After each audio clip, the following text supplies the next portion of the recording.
That statement of belief is called creed, or credo, or what you believe. Now, how many of you have had an opportunity to ever study the Johnson & Johnson Credo? Heard of it? One person? Because you know what, Western is the one business school that I've heard of that does, some of the professors do talk about the J&J Credo.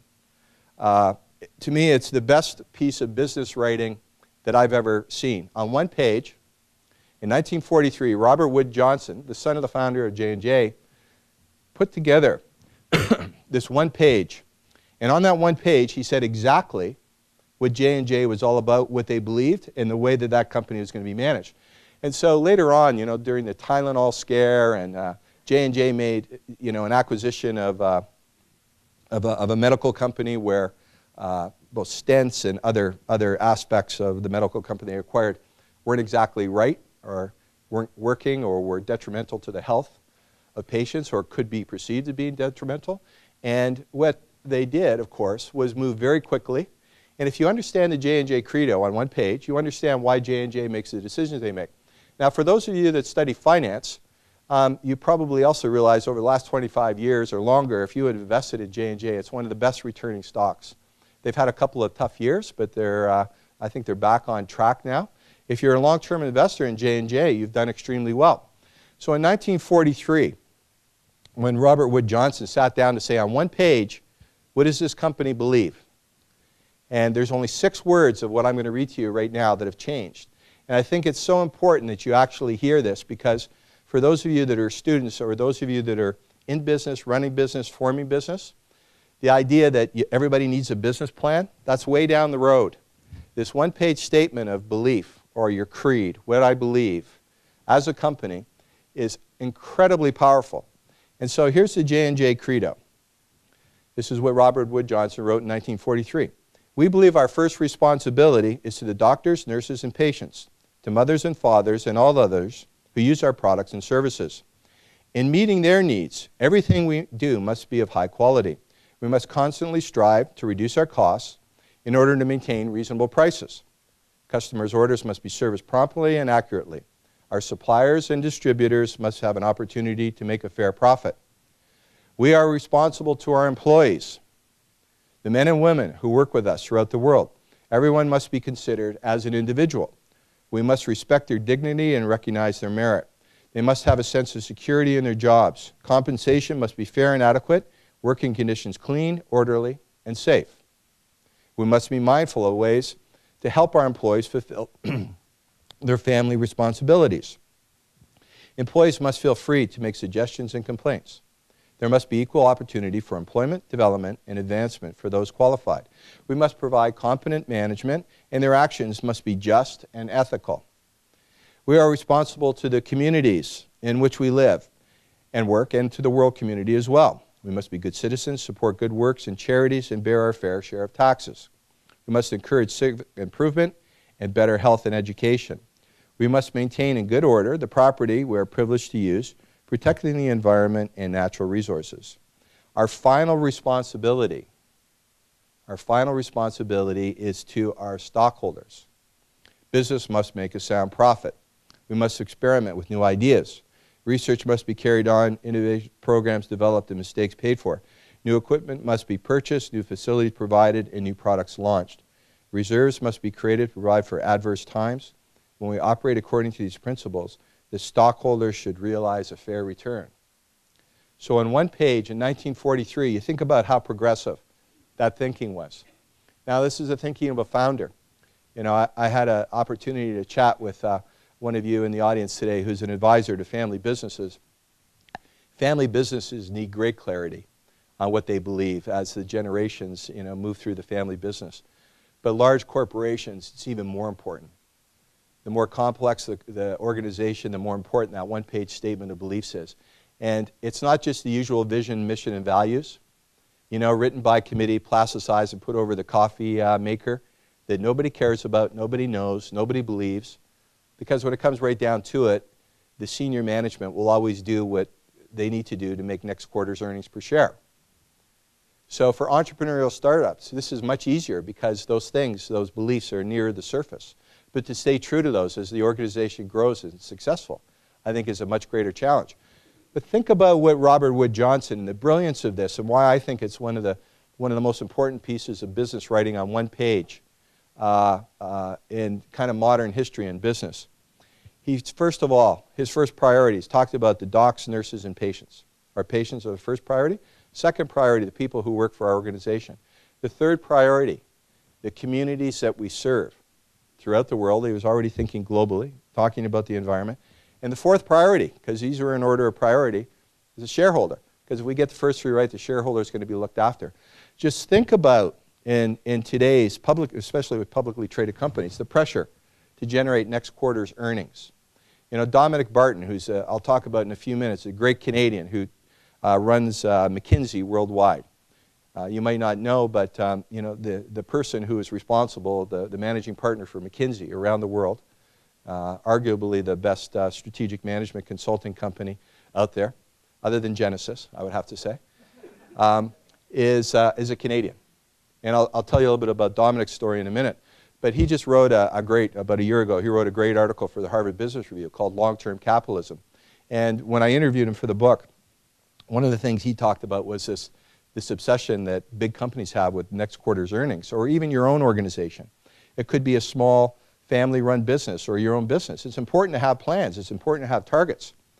But when you start running the business on the basis of next quarter as opposed to here's what I truly believe about the business, you go off the rails. What he described it as, could you imagine being in the apple orchard business, growing apples, and pulling up all the apple trees every quarter to see if the roots are growing? Like, who would do that?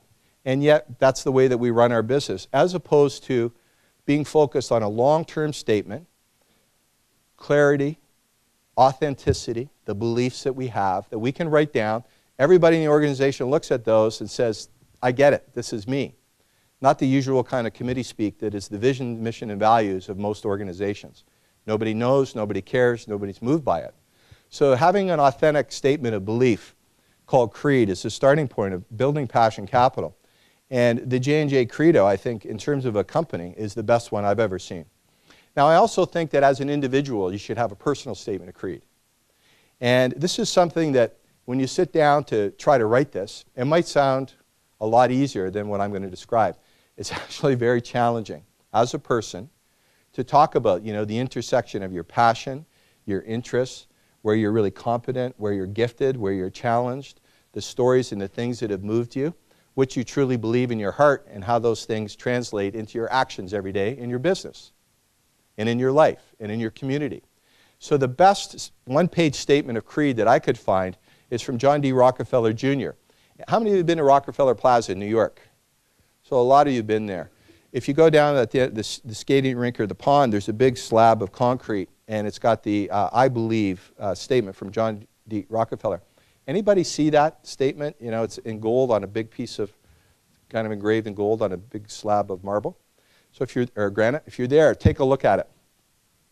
Here's the best personal statement of belief that I could find, and it's 10 statements that all start with the same thing, I believe. So here's what John D. Rockefeller's personal creed was all about. I would challenge you to think about this.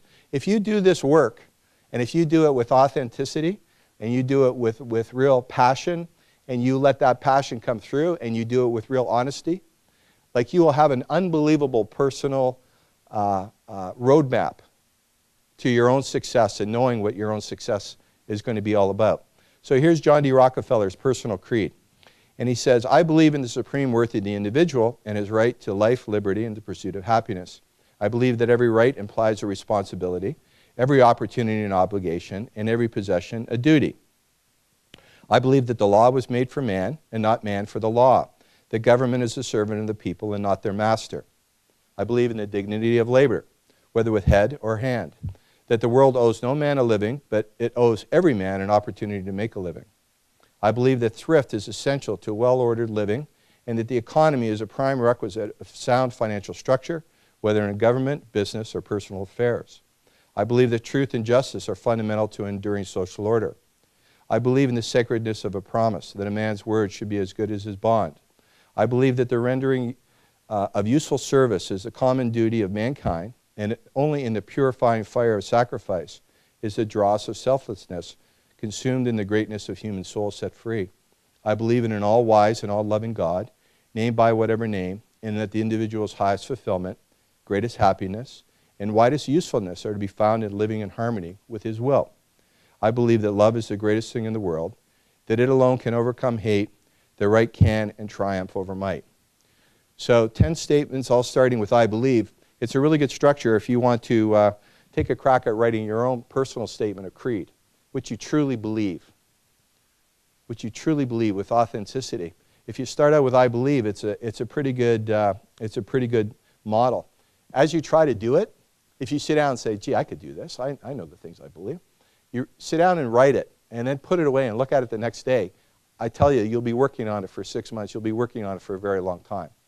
Even those with a high level of self-knowledge and emotional intelligence, it's going to take you a long time to really get this down so that you feel it's truly descriptive of what you truly believe. So I talked about a company creed. I talked about an individual creed. The last creed I'd like to talk about is a creed statement for a cause, because many of you work in the private sector, but you're involved with boards or doing community service and serving a cause. In the not-for-profit sector, I prefer to call it the social enterprise sector.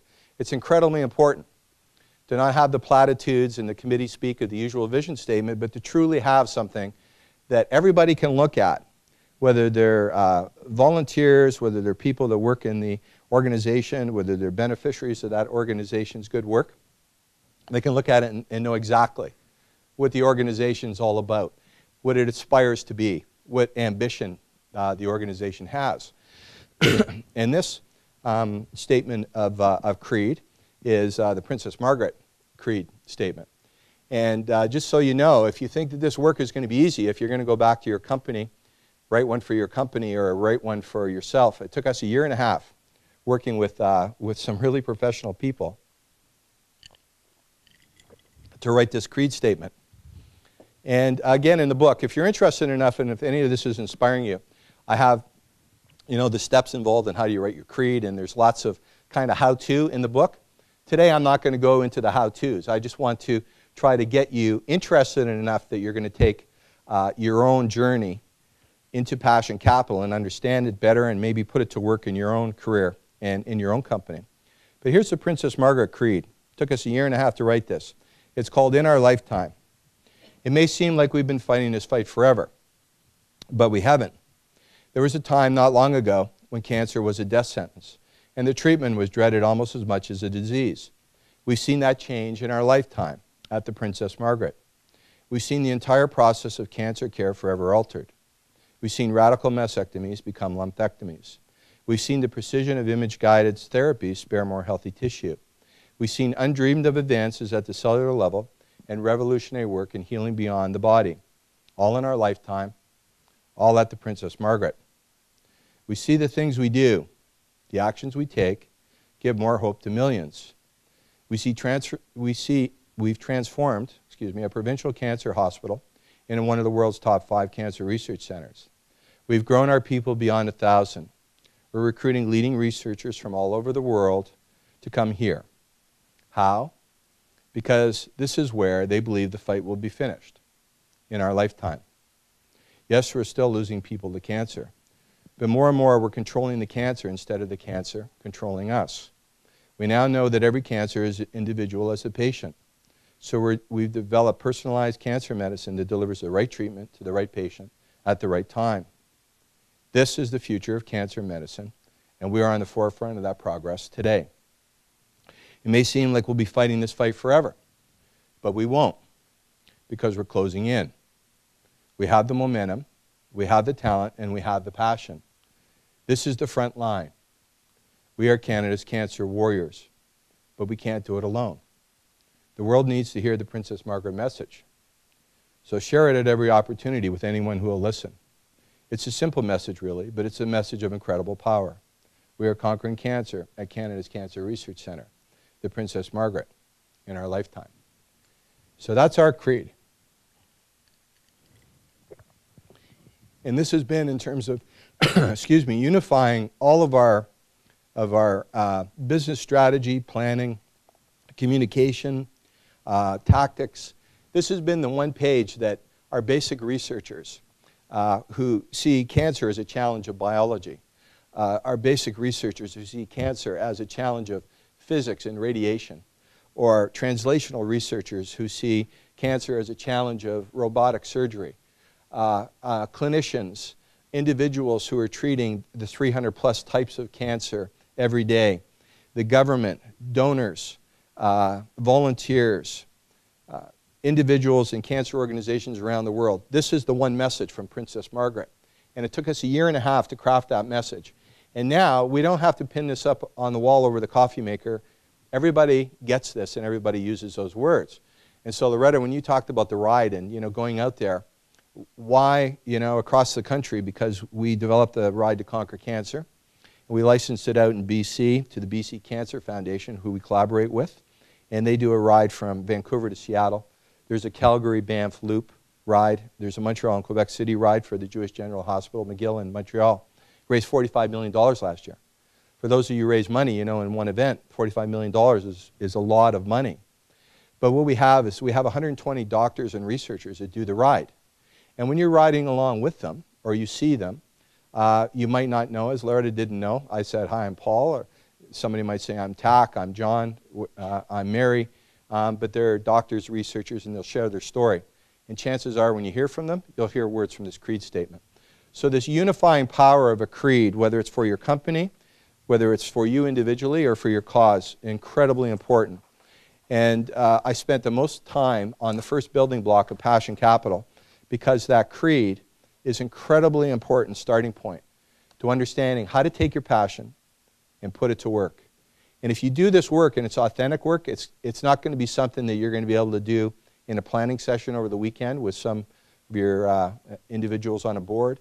If you're a student, it's not going to be something you're going to be able to do in a couple of hours sitting down at your Mac. This is going to take some real deep work on your part. So again, in the book, if you look, there's a process of how to go about creating a creed, and you can follow your own steps as well, but that's the first building block. Now the second building block or input for Passion Capital is culture. So there's been lots written on culture, right? All kinds of books written on culture. There's great consulting companies that do work on culture, and increasingly we're understanding that culture is one of the drivers of sustainable competitive advantage, and that it could be one of the most insignificant parts of what an organization's sustainable advantage is. But my question is, so where does the culture come from? Okay, cultures are always born. Great cultures are born and sustained in organizations that have that first building block. They really understand what they're all about. They have leaders, they have an organization. I'm not just talking about their business strategy.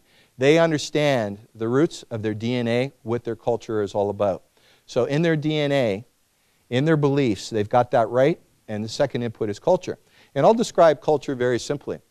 When you're in high school and you grew something in a Petri dish, you know what a Petri dish is? A little round thing, and it's got some fertile medium in there, and it's got the right humidity and alkalinity and salinity, and it's got a medium for growth. That is what a great culture is to me. It's a medium for growth. It's where good people can come together, and they can grow, and they can get things done. But that culture is always born out of a really profoundly clear and concise belief about what you're in business for, what your cause is committed to, or what you're committed to in your own career in terms of succeeding. So culture is that fertile medium. And in the book, I mentioned 8 rules for building a passionate culture. Now, Fast Company magazine picked up those 8 rules, and in middle of May, it was the most shared article on fastcompany.com.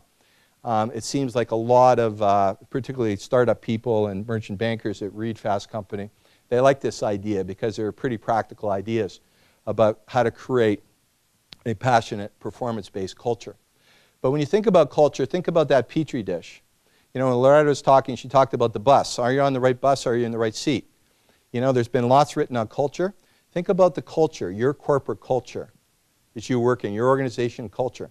Does that culture help you grow? Does it sustain you? Is it got the right salinity, alkalinity, humidity, or is it toxic? Are there moaners, complainers, politicians that bring everybody down? Just might be a couple of people. Do you have those people that are actually providing a toxic culture? They're taking that fertile medium and they're making it so that other good people can't grow. Those are the people that you have to deal with, and those are the people you need to bring on side.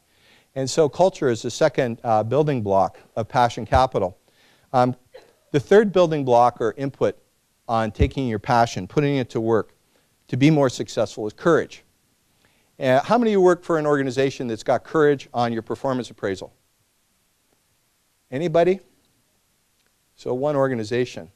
It's the Knightsbridge people when I do this speech. It's good. Maybe that's why they got behind this idea. You know, courage should be part of our performance appraisal process. It should be part of our leadership evaluation. Loretta talked a little bit about it. All of the really insightful literature these days on leadership talks to courage. You know, I don't know your feeling about the U.S. presidential election, but all of that negative campaigning was so lacking in courage to me. So both the Republicans and the Democrats went to the lowest denominator, and I didn't see any of either Mitt Romney or Barack Obama as a courageous leader. All of that damaging, backstabbing stuff that happened is a really, really nasty statement about the whole political system that has become toxic in the U.S. So that culture has not been improved by courageous statements about, here's what I'm all about. Here's my beliefs. Here's my creed, says Barack Obama or Mitt Romney. You never really heard that. That didn't come through. You just heard about Mitt Romney's taxes or Barack Obama's broken promises. To have the courage to lead is in part the courage to take risks. So courage to me at its most simple form is the ability to take risks. Does your organization, does your manager, does your cause, does your community, does it encourage risk-taking? So this is not wild and crazy risk-taking. This is with good governance and prudence and lots of due diligence, that kind of risk-taking. You know, if you go back to the creed, people who really understand what they're all about are the people most likely to take risks.